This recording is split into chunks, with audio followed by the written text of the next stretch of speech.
একজন রাজনীতিবিদ শেখ মুজিব সব কিছু ধ্বংস করেছিলেন, সব কিছু নিয়ন্ত্রিত করেন, সব কিছু নিষিদ্ধ করেছিলেন তিনি আজীবন ক্ষমতায় থাকার জন্য।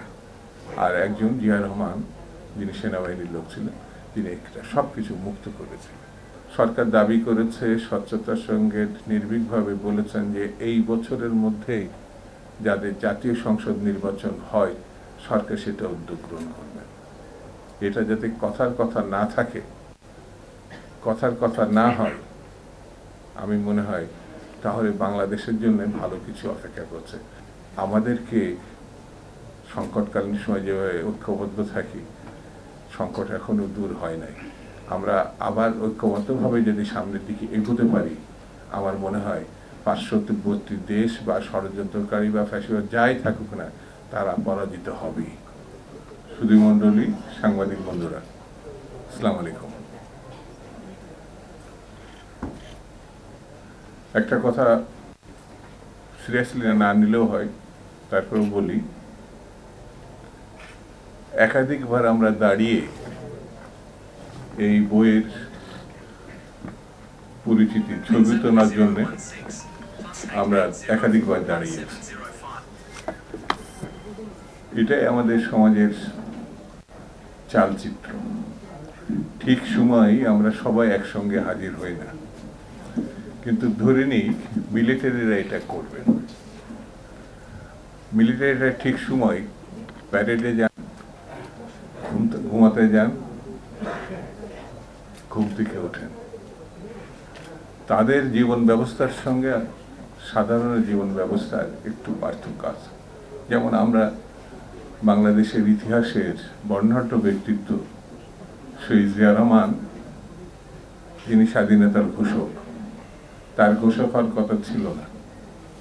ঘোষক হওয়ার কথা ছিল একজন সেই সময় না ইতিহাসের আরেক বিখ্যাত ব্যক্তি, তিনি শেখ মুজিবুর রহমান। ঠিক সময় ঠিক ঘোষণাটা দিতে পারেননি। তার জীবনের শ্রেষ্ঠ কর্মটি যেটা হতে পারত তিনি সেটা বুঝতেই পারেননি, অথবা তিনি এটা এড়িয়ে গেছেন অন্য কোনো কারণে। কিন্তু শহীদ জিয়া রহমান সামরিক ব্যক্তিত্ব, ইতিহাসের মহানায়ক, আমি জানি না, এটা আপনারা নির্ধারণ করবেন। ঠিক সময়ে ঠিক ঘোষণাটি তিনি দিয়েছিলেন। রেডিও সামনে বসে তিনি বলেছিলেন, আমি মেজর জিয়া বলছি। এইরকমই একজন মানুষ সাবেক সেনাপ্রধান লেফটেন্যান্ট জেনারেল মাহবুবুর রহমান। আমি খুব কাছ থেকে, কারণ তিনি এখনো বিএনপির জাতীয় স্থায়ী কমিটির সদস্য, বিছানায় আছেন। সময় তাকে শক্ত মক্ত এবং দৃঢ় ব্যক্তিত্বটাকে হয়তো কিছুটা অসহায় করে ফেলেছেন। সময় তাকে যাই করুক না কেন, তিনি ইতিহাসের বর্ণিত একটি চরিত্র। সেই চরিত্র নিয়ে যিনি লিখেছেন জামাল উদ্দিন, আমাদের কাছাকাছি মানুষ, আমি তাকে শুরুতেই ধন্যবাদ দিচ্ছি। কারণ আমাদের জাতীয় ইতিহাসে দেখবেন যার লেখার ক্ষমতা আছে, কবি, সাহিত্যিক, সাংবাদিক,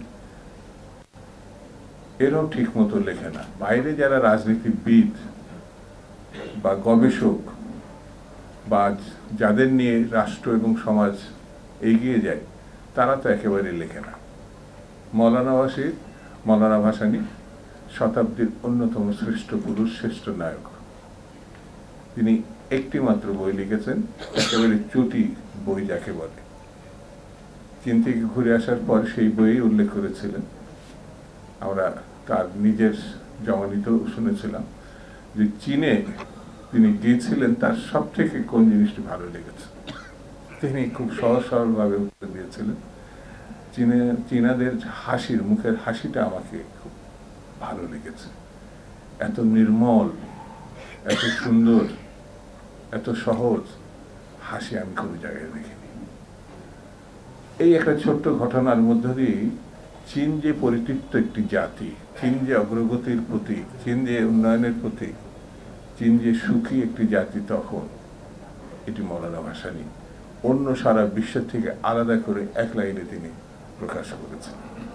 সেই চীনে সাবেক সেনাপ্রধান লেফটেন্যান্ট জেনারেল মাহবুবুর রহমান শুধু যাননি, চীনকে তিনি জয় করেছিলেন, ভাষাকে জয় করেছিলেন।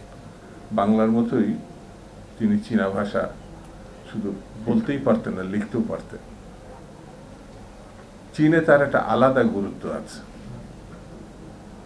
গ্রেট হলে, যেখানে রাষ্ট্রনায়কদের সঙ্গে অন্যান্য বিখ্যাত ব্যক্তি ছবি আছে, সেখানেও আমাদের মাহবুবুর রহমান লেফটেন্যান্ট জেনারেলের ছবি আছে। অর্থাৎ তার প্রতি চীনারা শ্রদ্ধা এবং কৃতজ্ঞতা জানিয়েছে। তার মধ্য দিয়ে বাঙালি জাতির প্রতি শ্রদ্ধা এবং কৃতজ্ঞতা জানিয়েছে। আমি এই জন্যে মাহবুবুর রহমানের প্রতি শ্রদ্ধা, সালাম এবং সমর্থন জানাচ্ছি। বন্ধুরা, বাংলাদেশের রাজনীতিতে সেনাবাহিনী এবং রাজনীতির সঙ্গে বা রাজনীতিবিদদের সঙ্গে একটা পার্থক্য আছে। কোনো কোনো সেনাবাহিনী ভয়ঙ্কর এবং মর্মান্তিক গণতন্ত্রের সঙ্গে ভূমিকা পালন করেছে, যেমন লেফটেন্যান্ট জেনারেল হুসেন মোহাম্মদ এরশাদ গণতন্ত্রকে হত্যা করেছে, যেমন জেনারেল মঈন আহমেদ গণতন্ত্রকে হত্যা করেছে। কিন্তু একই একটা সেনাবাহিনী থেকে একজন মানুষ এই দেশে স্বাধীনতা ঘোষণা করেছেন, রণাঙ্গনে যুদ্ধ করেছেন, স্বাধীনতাকে নিশ্চিত করেছেন। পরবর্তী সময় আমরা জানি যে তিনি আরেকবার ৭৫ পরবর্তী সময় গণতন্ত্রকে মুক্তি দিয়েছিলেন, সকল রাজনৈতিক দলকে মুক্তি দিয়েছিলেন।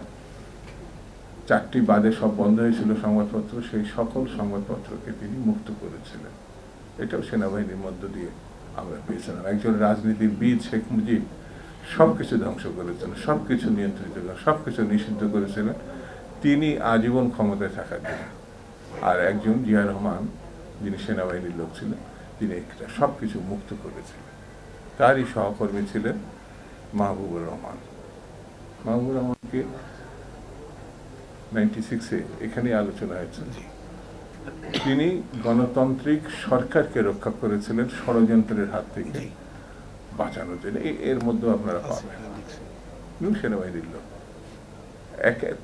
একেবারে পাশাপাশি খারাপ লোকও আছে, ভালো লোকও আছে। সেই ভালো লোকদের মধ্যে একজন আছে মাহবুবুর রহমান। বন্ধুরা, শাসন ব্যবস্থা তো ঠিক তেমনি।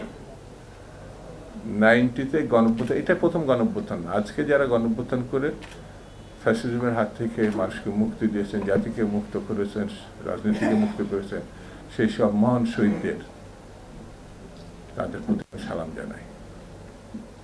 তারা ক্ষণজন্ম মানুষ, আমাদের সন্তান, আমাদের তরুণ, এই জাতির ভবিষ্যৎ। তারা পূর্ণ নির্বাণে নিজেদেরকে উৎসর্গ করেছে। যারা এখন আহত হয়ে বিছানায় আছেন, সুচিকিৎসা আমরা নিশ্চিত করতে পারছি না, যারা বারবার রাস্তায় নেমে আসছেন, এটা আমাদের জন্য লজ্জার, কষ্টের। কিন্তু 90 যে অভ্যুত্থান হয়েছিল, 90-এর ছাত্র গণঅভ্যুত্থান, তখন কিন্তু 30 দিনের মধ্যে নির্বাচন করা সম্ভব হয়েছিল। সংস্কারের কথা উঠেছিল, কিন্তু ওগুলো বড় হয়ে দেখা দেয়নি। কিন্তু এখন কোথায় যেন আটকে যাচ্ছে আমরা বারবার। বুঝছি সংকট বাড়ছে, বুঝছি এইভাবে চলতে পারে না, বুঝছি এটা যদি বেশিভাবে নিয়ে যাই ষড়যন্ত্রকারীরা লাভবান হতে পারে। তারপরেও আরও কাজ আমরা জানার পরেও, অর্থাৎ একটি সাধারণ নির্বাচন, জাতীয় সংসদের নির্বাচন, যে দেশে মানুষ প্রায় 15 থেকে 20 বছর ভোটাধিকার পায় নাই, সেই মানুষের ন্যূনতম ভোটাধিকার আমরা ফেরত দিতে পারি না। হ্যাঁ, এদেশের সিন্ডিকেট বাজার নিয়ন্ত্রণ করছে, আইন শৃঙ্খলা বাহিনী তারা নিরাপত্তার বিষয়টি নিশ্চিত করতে পারছে না, এগুলো আছে। কিন্তু ভোটটার দিকে আমরা যদি যেতে পারতাম, আমার এটা নিজের বক্তব্য, দলের বক্তব্য, তাহলে সংকট কিছুটা হলো কাটত। সেই সংকট কাটাতে হলে পরে আপনাকে বাস্তবোচিত পদক্ষেপ নিতে হবে। আজকে এখানে আমাদের ফখরুল ইসলাম আলমগীর মহাসচিব বিএনপি, তার থাকার কথা ছিল। তিনি থাকলে দুই দিক থেকে আমরা লাভবান হতে পারতাম। মাহবুবুর রহমানের তিনি ঘনিষ্ঠ আত্মীয় ছিলেন, তার বড় বোনের জামাই, স্বামী। তিনি খুব কাছ থেকে দেখেছিলেন। আমরা যদি আজকে আলমগীর ভাইকে এখানে পেতাম তাহলে আরও হয়তো বিস্তারিত পারিবারিক অনেক ঘটনা রাজনীতির বাইরেও জানতে পারতাম। আরেক দিক থেকে জানতে পারতাম যে মাহবুবুর মানে বর্তমানে সরকারের বাইরে যত সময় আমরা দিয়েছি আর কত সময় আমাদের দেওয়া লাগতে পারে। অবশ্য সরকার দাবি করেছে, স্বচ্ছতার সঙ্গে নির্ভীকভাবে বলেছেন যে এই বছরের মধ্যেই যাদের জাতীয় সংসদ নির্বাচন হয় সরকার সেটা উদ্যোগ গ্রহণ করবে। এটা যাতে কথার কথা না থাকে, কথার কথা না হয়, আমি মনে হয় তাহলে বাংলাদেশের জন্য ভালো কিছু অপেক্ষা করছে।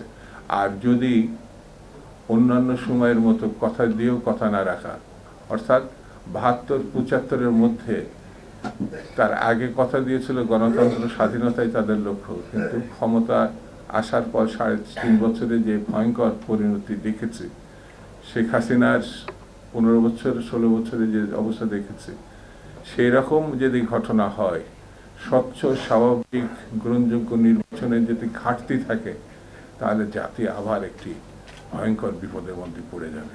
আমি মনে করি সরকারের সেদিকে না গিয়ে আরো সহজ স্বাভাবিক সকলের সঙ্গে, শুধু রাজনৈতিক দল না, শ্রেণী পেশা নানা সবার সঙ্গে আলোচনা করে সেই নির্বাচনের দিকে এগোনোর আহ্বান আমি রেখে, আর জামাল উদ্দিনকে বই প্রচুর আমাদের দেশে আছে, কিন্তু দেখবেন হাতে নিতে আমাদের কোনো আপত্তি নেই, পড়তে যেতে খুব ঘাটতি। এটি আমাদের এখানে আমাদের হোসেন ভাই বোধহয় এবং আমাদের হাসান হাফিজ বলেছেন যে বইয়ের দিকে যে জাতি না যেতে পারে, পড়তে না পারে। আমরা ছাত্র জীবনও আমি জানি না এখনকার ছাত্ররা এটা কিভাবে নেবেন জানি না, যে ছাত্ররা যদি বই হাতে না নেয়, এখন যেটা থেকে অনেক বিচ্যুতি, শুধু পাঠ্য বই না, অন্য বইগুলো হাতে নিতে হবে, তাহলে না একটি জাতি সমৃদ্ধ হতে পারে, যেটা জামিল উদ্দিন নিজে উদ্যোগে এসে, আমি তাকে ধন্যবাদ দিই, ধন্যবাদ।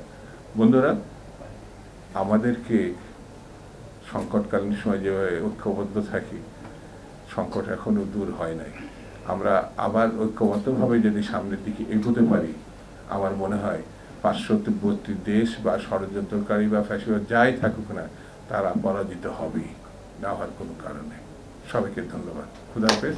বাংলাদেশ।